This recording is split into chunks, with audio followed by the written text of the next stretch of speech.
Vault Hunters, we're back with even more legendary loot, and while you've no doubt stumbled across even more since last time we spoke, there's just so much more out there waiting to be found. My name is Kodiak, this is Legacy Gaming, and here are 10 more awesome legendary items you need to get in Borderlands 4. As always, we know there are some hardcore looter-shooter fans out there, which is why we're once again putting all 10 legendaries in this video on the screen right now. Our goal is always to make the most comprehensive weapon guides we can so that you can find items that will actually impact your gameplay. Everything in this video can be found in the Fade Fields, which is the first major zone in Borderlands 4, meaning you can technically farm for any of these items within the first couple of hours of playing the game, or come back to them when you're pushing your ultimate Vault Hunter levels. A fascinating legendary weapon is the unassuming Lucky Clover, an order pistol that quite literally fires off lucky clovers at your enemies. To get this, you'll need to farm Horus, which is one of the first story bosses you fight after meeting the Outbounders.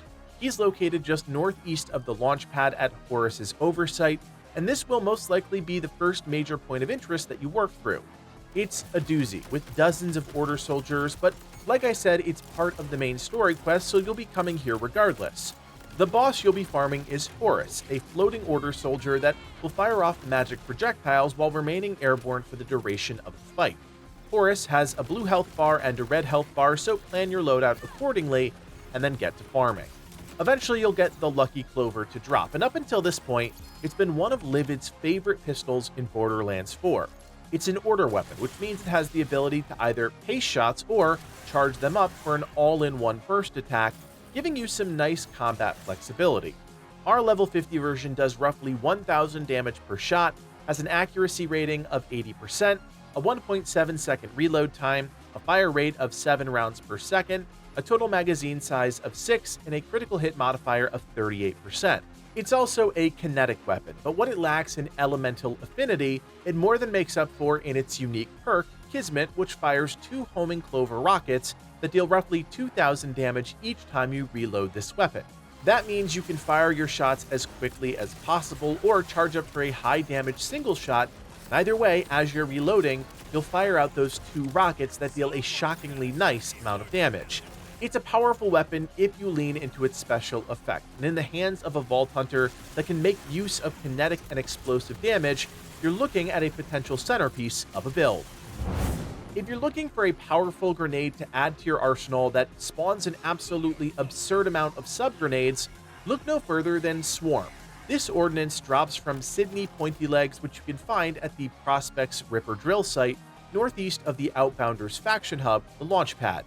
In order to fight the boss, you'll need to clear out multiple waves of Rippers before Sydney joins the fight, which could be challenging for some, since you have to survive the gauntlet before fighting the boss itself. Sydney Pointy Legs has a blue, yellow, and then red health bar, which does make it slightly more difficult, especially early on, but the reward is well worth the effort.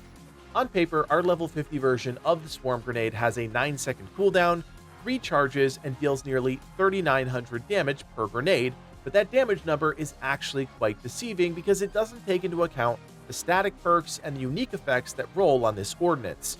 Even though the unique perk Swoosh has no description, it simply makes the grenade release another instance back into the air in a curved path that comes back down on the target. Where this gets crazy is the Merv payload perk, causing this to spawn 3 Merv grenades upon impact. This results in a single grenade hit, becoming 3 additional grenade hits, finishing with 9 more grenade hits.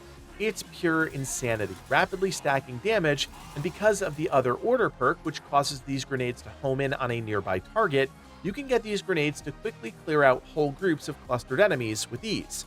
Don't sleep on Swarm, because it could do extremely well in the right ordnance-based build, giving you an option for dealing with both packs of enemies or single tanky targets. If you're looking for a pistol that's almost impossible to miss with, then the budget Deity might just be that slow-firing, legendary weapon you've been looking for. On top of that, it has a plethora of different parts it can roll with, but first, you need to know where it's located. This legendary pistol drops from Bio Bulkhead, a boss with a segmented yellow health bar that you'll fight during the main story quest, One Fell Swoop. During the encounter, you'll need to grapple and throw the Locust Toxin at the boss in order to make it vulnerable to damage, and you'll have to repeat this multiple times throughout the fight. Do that enough times in conjunction with some great damage, and he'll crumble. As you can see with my level 50 version here, this deals around 1000 damage per shot, has a 73% accuracy rating, reloads in 1.6 seconds, spits out 3.8 rounds per second, and has a magazine capacity of 16 shots.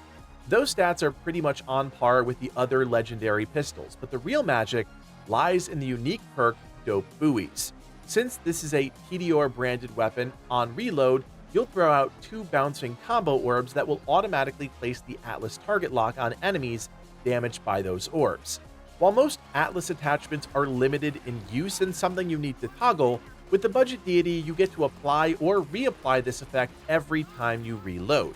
Like we said, this can also roll with a variety of different licensed parts, but we found the Tediore Combo Replicator homing part to really work the best because it removes the weapon's unpredictability of the bouncing effect of the unique perk and instead allows you to throw homing versions of those buoys. This is the perfect weapon to build into if you like the Atlas effects, and since it's a kinetic weapon, it should suit you well in nearly any situation, especially if you're building for gun damage. One of the more interesting sniper rifles we've come across in Borderlands 4 is the Complex Root, a legendary Maliwan weapon that can actually deal with single targets or clusters of smaller enemies just as easily. To farm this weapon, you'll need to head to the Tipping Point Order Bunker located within Idolator's Noose to the west of Wyclef's Reprieve safe house. After working your way through several rooms of Order enemies, you'll come face to face with Mimicron, a hyper-aggressive melee-focused Order bot that periodically replicates and camouflages itself. You'll need to deal with that, plus its blue and yellow health bars, so prepare accordingly. With some luck, you'll get the Complex Root to drop. This weapon can roll with a wide range of licensed parts and elemental affinities, augmenting its functionality but making it a pain to farm. Our particular level 50 version came with around 2400 damage per shot, a 90% accuracy rating, a 2.4 second reload speed, 1.2 rounds fired per second, a 10-round magazine, and a 50% critical hit damage modifier. This one in particular rolled with the shock element, but we think something like fire or radiation might be a bit better here simply because of its legendary effect. Sierpinski will spawn additional diverging projectiles along its projectile's path, and these all deal the same amount of damage and elemental effect as the base shot.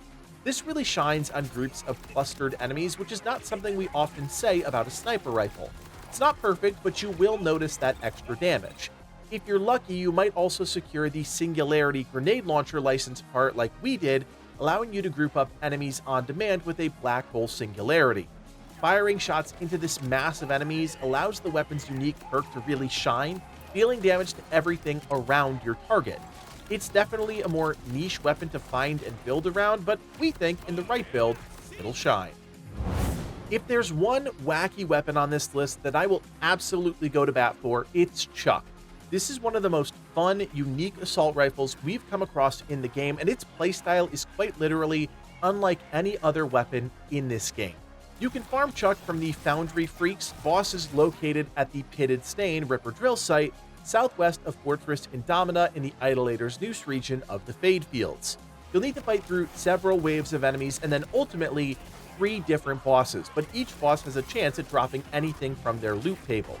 Sal the Engineer, Hank the Welder, and Frank the Furnace all have different style attacks, but they all feature a yellow and red health bar, so come prepared. Eventually, you'll receive Chuck, a legendary assault rifle that can be a defining element in a build.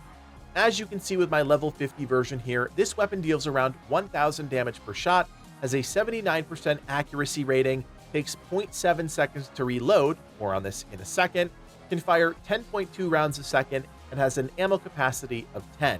Its unique perk is really the ball game here. Pitcher removes your ability to fire the gun. Instead, you throw the weapon, which explodes upon impact. Yes, you heard me right. This weapon can be rapidly thrown each time, consuming all 10 rounds, but deal huge amounts of damage in the process. Chuck melts everything, from basic rippers to elite enemies. The only real limiting factor is the ammunition, which you will burn through quickly. We even managed to get the Merv Meteor part that causes the thrown gun to also spawn 4 grenades on impact. Since you only throw this gun, it turns into a chaotic explosive frenzy. Just be careful if you're using that licensed part because you can kill yourself at close range. After really putting in the time to understand this weapon, we've concluded Chuck is a must-have. If not for the crazy damage output, then the sheer hilarity of literally chucking your weapon at enemies at a blistering pace.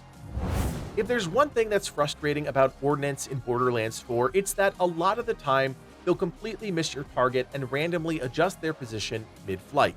Now, what if there was a grenade that completely eliminated that problem? Look no further than Chaumurky. This is another legendary drop from Foundry Freak, so if you end up liking both of these weapons, you'll be able to kill 2 birds with 1 stone and far more efficiently. If you're lucky, you'll get this to drop, and as you can see, our level 50 version rolled with a 15-second cooldown, almost 3,900 damage, and 1 charge. This might not be that impressive until you get to the unique perk, Incessant, which causes the grenade to continuously home in on the targeted hits for around 15 seconds, dealing damage with each subsequent hit. That's awesome, but it gets even better when the grenade also has the Order Manufacturer part that allows it to home in on nearby targets. This means even if the grenade kills your initial target, it will aggressively pursue another target, and because the effect lasts for the entire cooldown duration, you can effectively have this little buddy up non-stop. And if you build around Ordnance cooldown, you can even compound that effect. Overall, I think this is an incredibly solid choice for your grenade, especially for those that are building into Ordnance damage. Having Chaumurky cover the field, delivering constant damage with very little micromanagement on your part is unique and something we think you can absolutely build around. If you're looking for a powerful submachine gun that makes short work of armored threats, then check out the always corrosive Darkbeast. What it lacks in visual spectacle compared to other legendary weapons, it makes up for in sheer consistent output. To farm this weapon, you'll need to head to Timid Kyle's neglected opening, an abandoned auger mine just north of the abandoned post safe house in the coastal Bonescape region in the Fade Fields. The cave entrance is hidden underground at the northern side of this small body of water. The mine will take you a hot minute to get through, but at the very end, you'll come face to face with Varaxis, a massive thresher that only has a singular red health bar, so it's quite easy to farm at any point during your progression. Darkbeast is a burst fire weapon, which consumes 2 shots at a time. Our level 50 version deals 2 instances of 526 damage, has a solid 82% accuracy rating, reloads in 1.7 seconds, spits out 6.7 rounds per second, has a magazine capacity of 33, and has a critical hit modifier of 66%. The unique perk Parlay allows your bullets to pierce enemies and grants them a 5% chance each time they hit an enemy to cause an additional explosion that deals around 2,600 damage in a small AoE.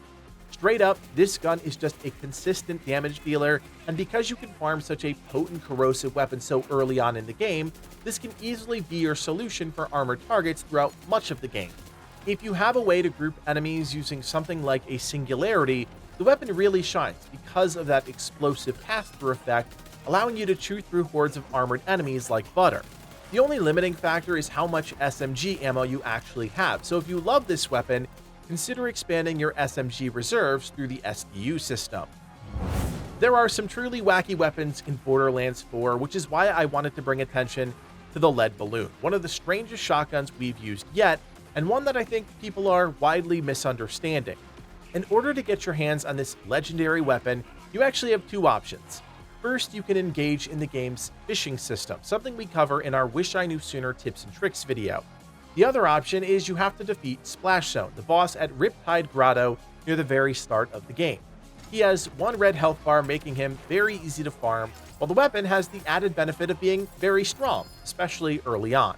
As you can see with my level 49 lead balloon, it fires 3 projectiles that each deal 921 damage per shot, has a deceptive 70% accuracy rating, takes 1.6 seconds to reload, can fire 1.8 rounds a second, and has a magazine capacity of 8 shots before needing to be reloaded.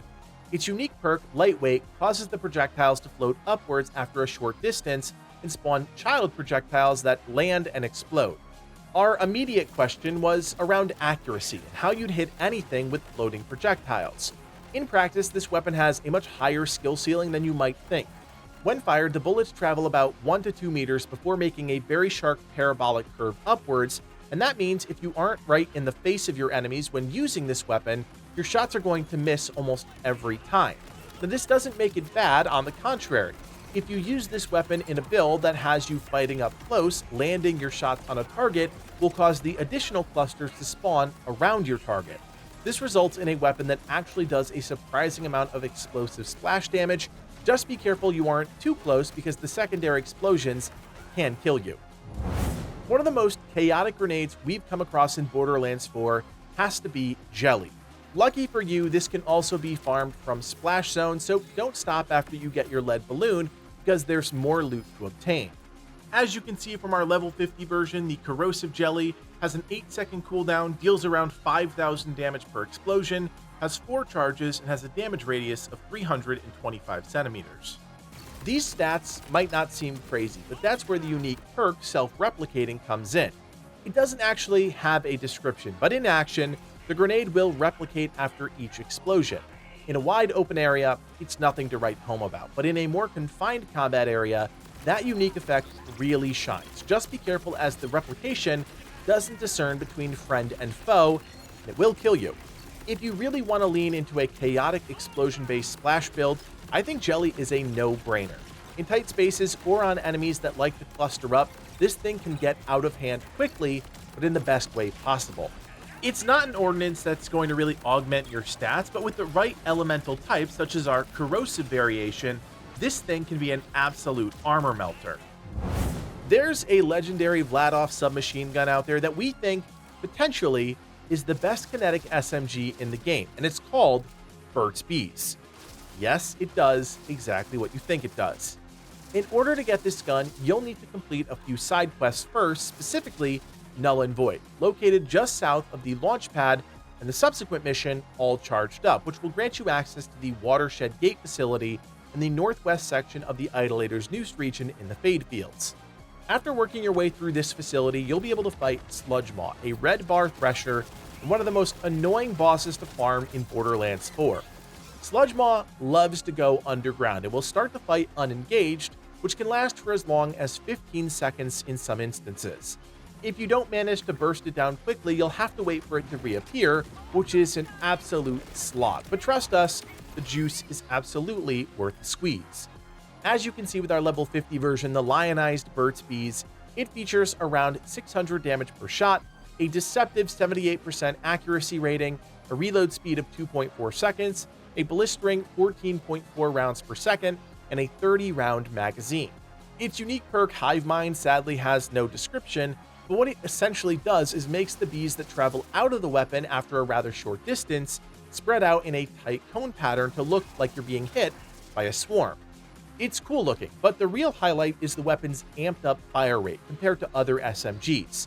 This weapon quite literally chews through 30 rounds of ammunition in seconds, which means to get the most out of the gun, you'll want to consider Vladof enhancements like the legendary Volatile Hero of Bullet that we're rocking here, which amps the magazine size and grants additional projectiles to Vladof weapons. There are also non-legendary Vladof options out there, so keep your eyes peeled. Bottom line, the more bullets you can pump out of this thing before reloading, the more effective it'll be at shredding through enemies. We also got lucky, and ours rolled with the Atlas licensed underbarrel, which allows us to send out a tracker dart, making every round track to the target for 10 seconds. With that combination, we can send out 3 full swarms of bees into an enemy before needing to reapply the dart. No joke, this might be the best licensed part you can get on the weapon. This SMG just shreds, and in the hands of a kinetic gun damage focused Vault Hunter, you are looking at a weapon that could easily be the centerpiece of your next build. So there you have it, 10 more legendaries we think are worth hunting down in Borderlands 4. As always, if you appreciate the work we put into all of our content and you want more Borderlands 4 in your feed, do me a solid, hit that thumbs up and consider subscribing. Don't forget, you can also join our community of over 15,000 members on Discord. Be the first to learn about new legacy gaming content, talk about new games, and share tips and tricks with other Vault Hunters just like you. My name is Kodiak, and from everyone here at Legacy Gaming, thanks for watching, and play on.